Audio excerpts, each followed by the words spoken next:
अब जैसा कि मैंने पिछली वीडियो में बोला था कि हमारे पास एक लाइन होती है जिसकी एक इक्वेशन होती है y is equal to W1x plus W2।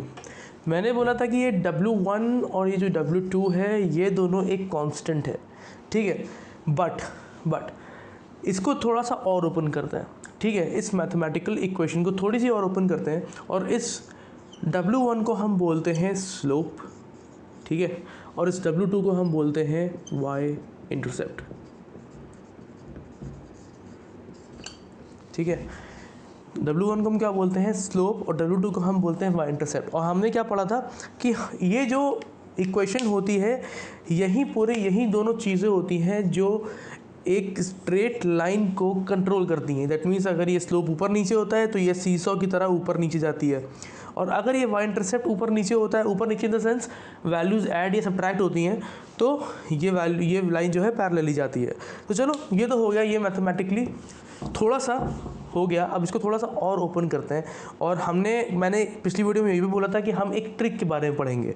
तो उस ट्रिक का नाम है एब्सोल्यूट ट्रिक, ठीक है। उस ट्रिक को बोलते हैं हम एब्सोल्यूट ट्रिक। अब हमारे पास मानिए एक ग्राफ है, ठीक है, सिंपल।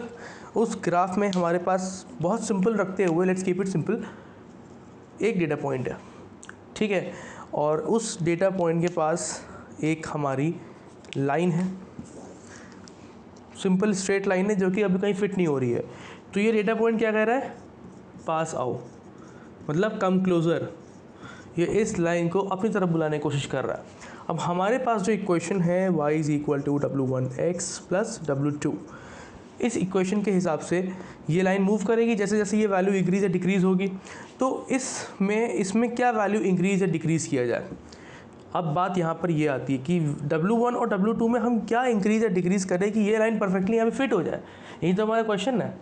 तो ये जो डेटा पॉइंट है इसका मान लीजिए कोऑर्डिनेट है P, Q। मान लीजिए ये डेटा पॉइंट है कि P, Q। अब ये जो P, Q कोऑर्डिनेट है, अब ये जो इक्वेशन है, ये जो कोऑर्डिनेट है, हमें कोऑर्डिनेट इसका पता चल गया। अब ये जो इक्वेशन है इसमें हम क्या ऐड करें, मान लीजिए हम यहाँ पे इस पर +1 करते हैं, ठीक है। तो ये जो लाइन है ये लाइन कुछ यहाँ पर आ जाएगी पैरेलली, +1 है ना, ये चीज़ पैरेलली ऊपर जाएगी। और इस डिस्टेंस को क्या बोलते हैं, P। ये जो हमारा डिस्टेंस ये क्या है, P है। तो ये जो अगर डिस्टेंस P है तो ये लाइन यहाँ पे हमने +P किया मान लो, तो ये लाइन कैसे मूव करेगी, ये लाइन मूव करेगी इस तरीके से सीसॉ की तरह। यहाँ पे मान लीजिए पाइवट है, मान लीजिए हाइपोथेटिकली, तो ये जो लाइन है सीसॉ की तरह मूव करेगी। तो ये लाइन कुछ यहाँ से जाके यहाँ पर आ गई, ठीक है। अब ये लाइन हट गई,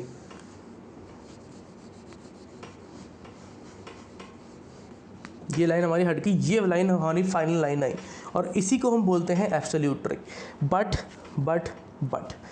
एब्सोल्यूट ट्रिक है दो, लेकिन इसमें एक प्रॉब्लम है। इसमें प्रॉब्लम ये है कि ये जो डेटा पॉइंट है, ये जो लाइन जो है इस डेटा पॉइंट के ऊपर निकल गई, जो कि हम नहीं चाहते। इतने बड़े बड़े स्टेप्स हमें नहीं लेने होते हैं, ठीक है। ये बहुत बड़ा स्टेप हो गया है, ठीक है। हमने डायरेक्टली इसमें P ऐड कर दिया, जो कि एक गड़बड़ की बात है। तो इतने बड़े बड़े स्टेप नहीं होते हैं। तो अगर हम इसकी इक्वेशन को देखें तो ये हमारी इक्वेशन क्या बन गई, y is equal to W1 plus Px plus W2 plus 1, ये हमारी इक्वेशन बन गई है। अब हमने क्या कहा कि हमें बड़े स्टेप्स नहीं लेने होते, तो हमारे लिए एक और वैल्यू होती है, एक और मतलब लर्निंग एक वेरिएबल होता है, वेरिएबल या कुछ भी बोल सकते हैं। हमारे पास एक सिंबल होता है जिसको बोलते हैं लर्निंग रेट,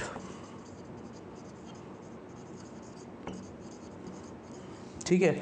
और ये एक होती है मिनिमम वैल्यू, बहुत छोटी वैल्यू होनी चाहिए।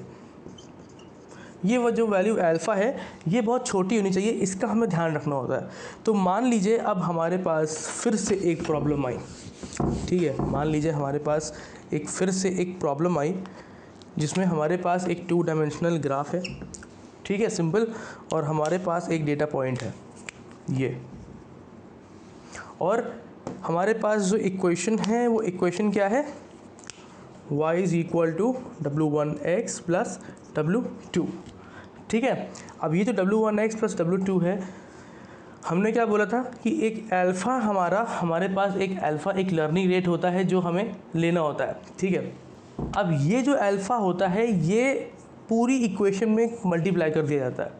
तो जैसा कि हमारे पास पिछली बार जो इक्वेशन थी y is equal to W1 plus P X plus W2 plus 1, इस पूरी की पूरी इक्वेशन में हम उसको मल्टीप्लाई कर देंगे। तो बेसिकली हमारी equation y is equal to W1x plus, ये जो हमारे पास इक्वेशन है इसमें हमने यहाँ पे प्लस p किया था, यहाँ पे प्लस 1 किया था। तो जब इस पूरी इक्वेशन को अल्फ़ा, और अल्फ़ा मान लीजिए हमारे पास 0.1, या फिर छोड़िए अभी अल्फ़ा को अल्फ़ा ही रहने देते हैं। तो मान लीजिए हमारे पास अल्फ़ा है और हमने अल्फ़ा से पूरा मल्टीप्लाई कर दिया, तो हमारे पास क्या आ गया, बेसिकली यहाँ पे हमने पी क्यू से मल्टीप्लाई किया और यहाँ पे हमने पी अल्फ़ा से मल्टीप्लाई किया और यहाँ पे हमने अल्फ़ा से मल्टीप्लाई किया। तो हमारे पास इक्वेशन क्या हो गई, W1 plus P alpha plus W2 plus alpha, ठीक है।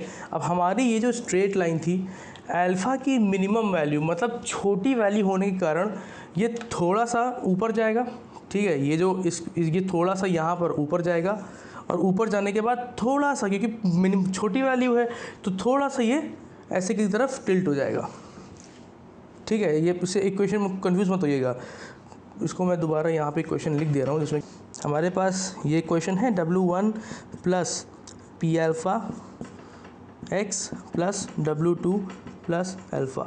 अब ये जो हमारी इक्वेशन है, ये जो हमारा 2 डायमेंशनल ग्राफ है, हमारे पास एक स्ट्रेट लाइन ये थी, अल्फ़ा इंक्रीज़ हुआ, ये स्ट्रेट लाइन यहाँ आ गई, और पी अल्फ़ा इंक्रीज़ हुआ, ये स्ट्रेट लाइन ऐसे चली गई, ठीक है। तो यहाँ से यहाँ आई, यहाँ से यहाँ आई, ठीक है, 1 2 3, तो हमारी फाइनल लाइन ये आई, फाइनल लाइन।